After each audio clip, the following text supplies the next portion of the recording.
आप सबको hello. Set 12 का डिस्कशन हम लोग शुरू करते हैं। बिफोर दैट अपने रिस्पॉन्स को आप मैच कर लीजिए। आपने जो दिया था कितना सही हुआ है, अकॉर्डिंगली आप मैच करें। हम लोग शुरू कर चलिए, अब हम लोग स्टार्ट करते हैं।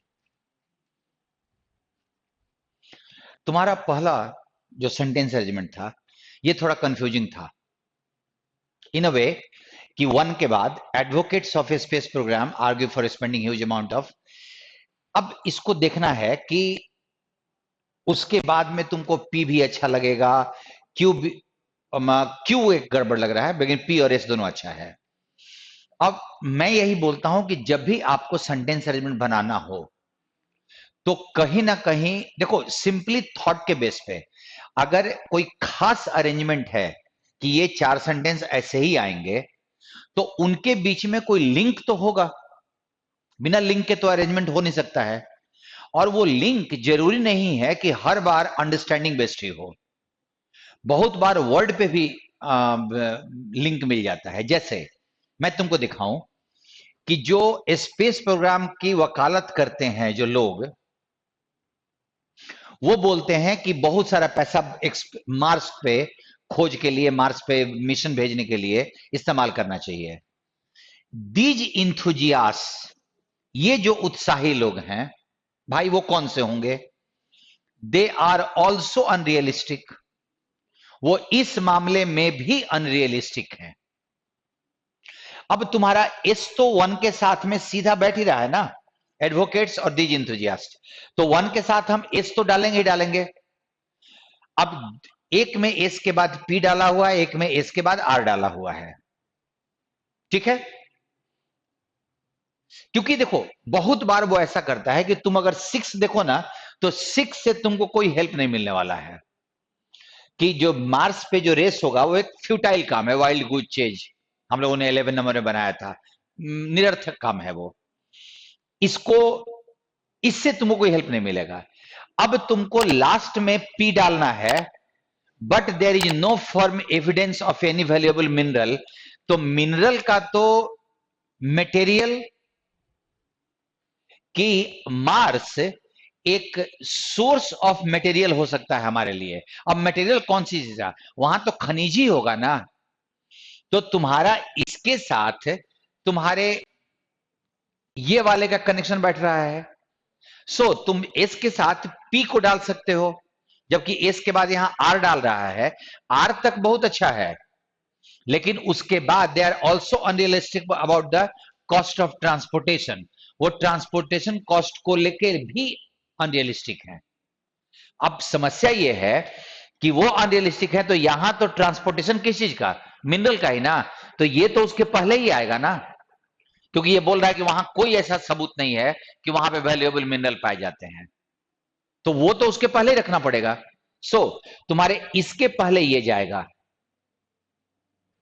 चलिए next question. They will ask you, you will be asked, बस इतना ही पर तो बनाने का है, और तो कुछ देखना ही नहीं, आगे आगे भी नहीं बढ़ना है। He entered into his new business, new house last Sunday. Enter के साथ इनटू का यूज नहीं करते।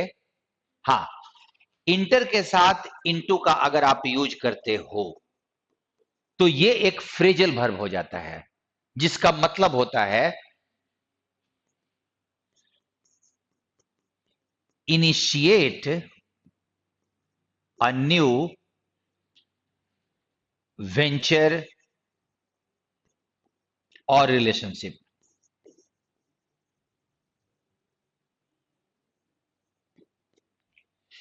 किसी जगह में प्रवेश करने के लिए इंटर के साथ इनटू का इस्तेमाल नहीं करते। इंटर इनटू का मतलब होता है किसी के साथ संबंध स्टार्ट करना, या कोई बड़ा बिजनेस आदि शुरू करना।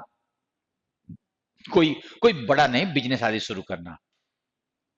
सो वो मीनिंग में नहीं है, यहां पे अपने घर में प्रवेश करने के लिए है, और तब इनटू का इस्तेमाल नहीं करता। हाँ, ब्रोक इनटू होता है, दैट इज ब्रेक इनटू, लेकिन वो चोरी आदि के लिए घुसना होता है, जिसे सुधारा ना जा सके। ये तो हम लोग वर्ड भी किए थे, इनकॉरिजिबल, जिसको करेक्ट से बना हुआ है, करेक्ट का कॉरिजिबल होगा इनकॉरिजिबल। वल्नरेबल, जिससे आसानी से हानि पहुंचाया जा सके, वीक, कमजोर। इनक्यूरेबल, जिसका इलाज नहीं कह सके। और हार्ड एंड, जिसको किसी चीज का बहुत ज्यादा, किसी परिस्थिति का बहुत ज्यादा अनुभव हो गया हो, नॉर्मली मुश्किल परिस्थिति का, उसको हार्ड एंड कहते हैं। आपसे पूछ रहा करेक्टली स्पेल्ड वर्ड, बहुत आसान क्वेश्चन था, क्योंकि इंटरटेनिंग में TAINING होता है,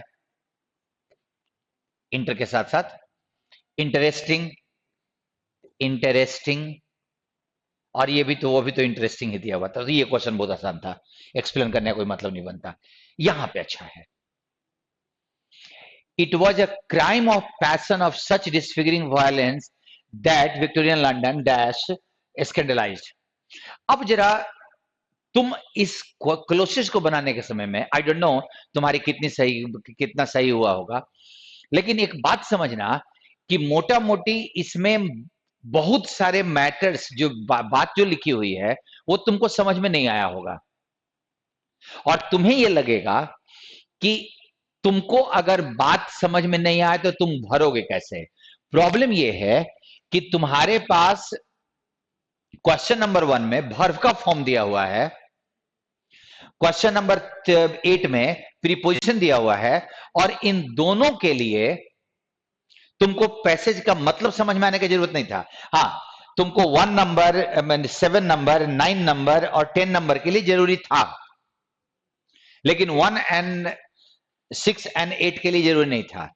अब जरा देखो, एक जगह इज लेफ्ट, प्रेजेंट इंडेफिनिट का passive, past indefinite, active, present perfect and past perfect, present past indefinite का पैसिव। अब सबसे पहले कि नवंबर इतना दिया हुआ है, पास्ट की बात कर रहा है, तो हमको प्रेजेंट का तो सारा ऐसे ही काट देना है, ठीक है, प्रेजेंट हमको वैसे ही काटने का है। अब बाकी बचा लेफ्ट और वाज लेफ्ट। अंतर क्या है, ये एक्टिव है और ये पैसिव है। इसका सब्जेक्ट कौन, लंदन। लंदन लेफ्ट, लंदन छोड़ के चला गया कहीं पे, जरा सोचो तो जरा, एक्टिव में डालते हो तो, क्योंकि एक्टिव में डालोगे तो जो सब्जेक्ट होगा वो डूअर होगा। अब तुम लोग बहुत सारे में ये परेशान हो गए, तुम में से बहुत सारे लोग, कि इसका हम अर्थ ही नहीं समझ में आ रहा है, हम कौन सा चुने। गलती ये है कि अगर कोई वर्ड होता ना तो तुमको मीनिंग समझना जरूरी था, लेकिन वर्ड नहीं है, वर्ब का फॉर्म दिया हुआ है। तो वर्ब का फॉर्म क्या दिया हुआ उसके हिसाब से सोचोगे तो आराम से मिल जाएगा, पैसिव बनेगा। ये तुम्हारा कैंसिल हो गया, पैसिव में डालना पड़ेगा। अब यहां से पढ़ो, इन नवंबर 1865 डिकन अ यंग लिथोग्राफर, अब क्या होता है लिथोग्राफर छोड़िए, who had dash for a married woman, that is attraction का मीनिंग चाहिए ना। सरा एन पीकॉक वॉज अटैक्ड, अब स्ट्रीट के साथ तुमसे पूछ रहा है, पहले 8 नंबर में, 8 नंबर में स्ट्रीट के साथ क्या, वो तो इन द स्ट्रीट ना, एट द स्ट्रीट तो होगा नहीं, इनटू द स्ट्रीट तो जाएगा नहीं, इनटू मोशन के लिए जाता है। सो अब आपका अगर यहां पे इन भर के पढ़ो तो ये एक यंग आदमी को पे अटैक किया गया स्ट्रीट में, जिसको एक मैरिड वुमन के प्रति आकर्षण था ना। लेकिन अभी क्या दिया हुआ है, इधर में दिया हुआ है फॉर, और अब तुमसे पूछ रहा है कि एक ऐसा फ्रेजल वर्ब डालो जिसका मतलब अट्रैक्ट होता है, एंड फॉल फॉर का मतलब होता है गेट अट्रैक्टेड, किसी के तरफ आकर्षित होना, गेट अट्रैक्टेड, फॉल फॉर का। और चूंकि देखो आप ध्यान देना, cared for a married woman was attacked, वो एक मैरिड वुमन की तरफ आकर्षित हो गया था। अभी आप देखिए ये क्वेश्चन सीरियसली भारी था। हिज असेलेंट, जिसने अटैक किया था उसको असेलेंट कहा जाता है, वॉज नॉट हर हस्बैंड, उसका हस्बैंड नहीं था जिसने अटैक किया था, but another man, a dentist, कोई और आदमी था जिसने अटैक किया था, who was equally dash with Mrs peacock, जो मिसेस पिकॉक के प्रति उतना ही अट्रैक्टेड था। और इस बार विथ के साथ प्रीपोजिशन डालना है, फॉल के साथ फॉर था, अब 9 नंबर में अट्रैक्टेड का Smitten with,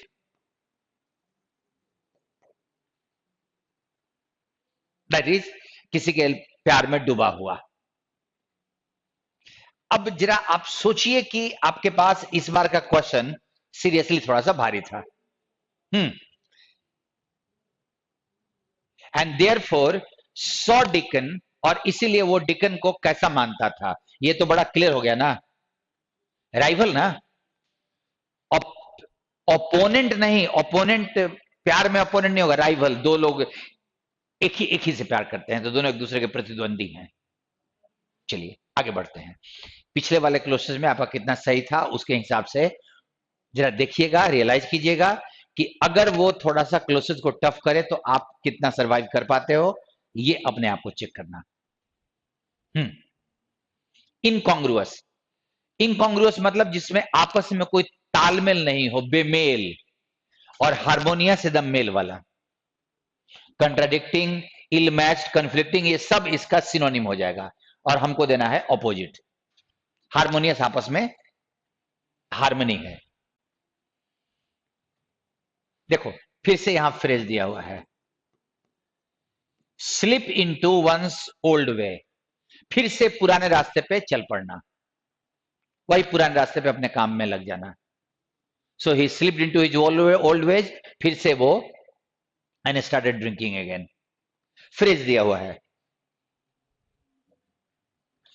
does not hold water, that is विश्वसनीय नहीं है, तुम्हारी कहानी विश्वास करने लायक नहीं है, that is can not be believed.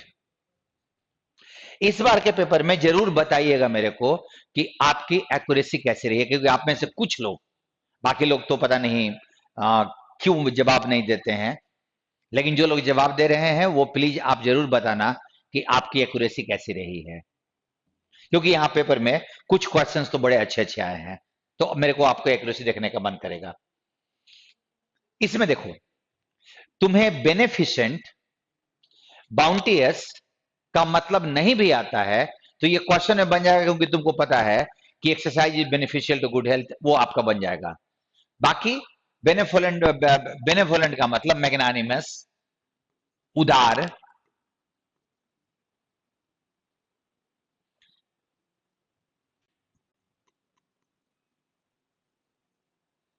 उदार,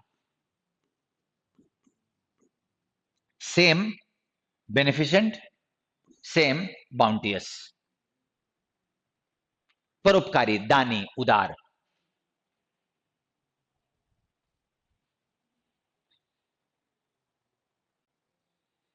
I ask to my brother if he had return, अब हैड रिटर्न अगर इनडायरेक्ट में लगा हुआ है तो डायरेक्ट में या तो पास्ट इंडेफिनिट तो present perfect, have you return, have you return लिखा हुआ है तो ये तो ऐसे भी कैंसिल, डू यू रिटर्न। अब इन दोनों में से have you returned the money to my friend कि योर फ्रेंड, ही के साथ हिज फ्रेंड है तो यू के साथ योर फ्रेंड ना, ऑप्शन को कंपेयर करने से आपको आराम से दिखेगा। Covenant, covenant is a contract, दो लोगों के बीच में जो समझौता होता है उसको कोवेनेंट कहा जाता है, ठीक है। डिमेंटेड, डिमेंटेड का मतलब होता है मानसिक रूप से विकृत, ठीक है, और मानसिक रूप से अगर सही समझदार हुए तो एक ही बढ़ जाएगा ना, क्योंकि सेंसिटिव होगा नहीं, और ये तो सेंस से जुड़ा हुआ, सेंस से जुड़ा हुआ ना। अब इस सेंटेंस में तुम्हारा लिखा हुआ है The only passengers, a young woman, her two babies, the baby daughters, were unhurt. जो पैसेंजर्स थे, a woman and two babies were unhurt. तो वो घायल नहीं हुए. कहां भाई? 1 नंबर के बाद ही ना. 1 नंबर के बाद तो एस तो तुम्हारा पहला जाएगा ही जाएगा. देखो तो जरा, यहां क्या लिखा हुआ है? A light passenger plane flew off course for some time and crashed in the mountains and its pilot was killed. Mountain में क्रैश हो गया, पायलट उसका मर गया. जो बच गए वो खाली वो पैसेंजर्स थे 2. Even many people. अब इस क्वेश्चन में तुमको हो सकता है कि तुमने गलती किया हो. तुम रियलाइज करो, क्योंकि ये कोई टिपिकल ग्रामर का नहीं था, वर्ड बेस्ड क्वेश्चन था. तुम अगर इस इवन को हटा भी दो तो सेंटेंस के मीनिंग में कहां कोई दिक्कत हो रही? Many people carry an infection without showing it's symptom. ये इट्स लगा इन्फेक्शन के लिए. कैरी, इन्फेक्शन को कैरी करते हैं, उनमें इन्फेक्शन होता है, कोई दिक्कत नहीं है. अब अगर यहां इवन लग रहा है तो इसका मतलब कि हम मेनी के पहले इवन को लगा सकते हैं. ये एक ऐसा एडवर्ब जो इस डिटरमाइनर की विशेषता बता सकता है. और इवन को हम सिंगल आउट करने वाला एडवर्ब बोलते हैं, जब किसी पे फोकस करना हो और वो किसी डिटरमाइनर के पहले नहीं लगेगा, वो सीधे नाउन के पहले लगता है, वर्ब के पहले लगता है, वर्ब के साथ आता है. Even Ram did not come. जब किसी नाउन पे या वर्ब पे जोर डालना हो, उसको फोकस करना हो, तो हम इवन लगाते हैं. वो किसी डिटरमाइनर के पहले नहीं आएगा. सो यहां इवन नहीं होगा. नेक्स्ट, अगेन यहां एक फ्रेज दिया हुआ, इसीलिए मैं बोल रहा हूं कि इस सेट में मेरे को आपका रिजल्ट जानने का मन कर रहा है. All is well with, all is not well with, सब चीज ठीक नहीं है इसके साथ. इसके साथ मतलब उस चीज में सब चीज ठीक से नहीं चल रहा है.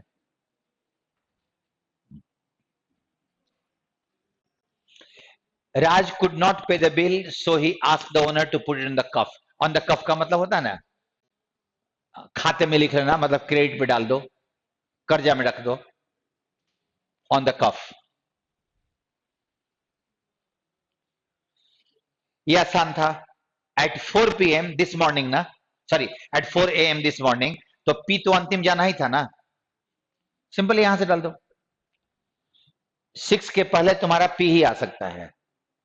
एट 4 AM दिस मॉर्निंग 1 नंबर से बनाने में भी कुछ कंफ्यूजन हो, बट 6 नंबर से आराम से बन रहा है. Our colleague was given. अब देखो इसमें भी हो सकता है कि तुमको कंफ्यूजन हो. मैंने बोला कि एक्टिव पैसिव वॉइस में चेंज कीजिए. यहां ऑलरेडी वॉइस पैसिव में दिया हुआ था. अब यहां पे भी पैसिव में दिया हुआ है, यहां पैसिव में दिया हुआ है, तो पैसिव को पैसिव में कैसे बदला जा सकता है? और ये एक्टिव में किया तो सब्जेक्ट को यहीं पे रख दिया, वो तो जगह बदलेगा ना. ये कैंसिल हो गया.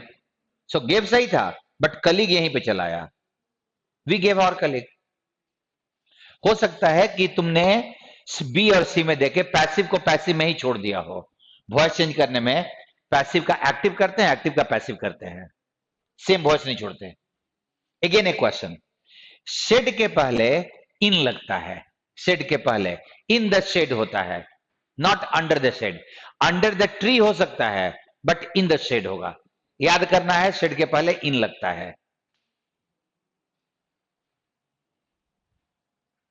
नेक्स्ट क्वेश्चन, तुमसे रॉन्गली स्पेल्ड वर्ड पूछ रहा है. इंटेंशन का स्पेलिंग देख लो. टी होता है ना यहां पे, इसके जगह पे. कंफ्यूजन ठीक है, इमेजिनेशन ठीक है, एप्रीहेंशन ठीक है. एप्रीहेंशन का मतलब डर, आशंका. ये सेट में कुछ question, number of good questions की संख्या ज्यादा थी. एंड आप अपनी तैयारी को अगर मेरे इस सीरीज में वॉच कर रहे हो कि आप तैयारी कैसे कर रहे हो, तो मुझे जानने की जरूरत नहीं, मतलब मैं इच्छा महसूस हो रही है कि आपका स्कोर कैसा हुआ है. ये प्लीज जरूर बता दीजिए. Thank you. See you in the next set.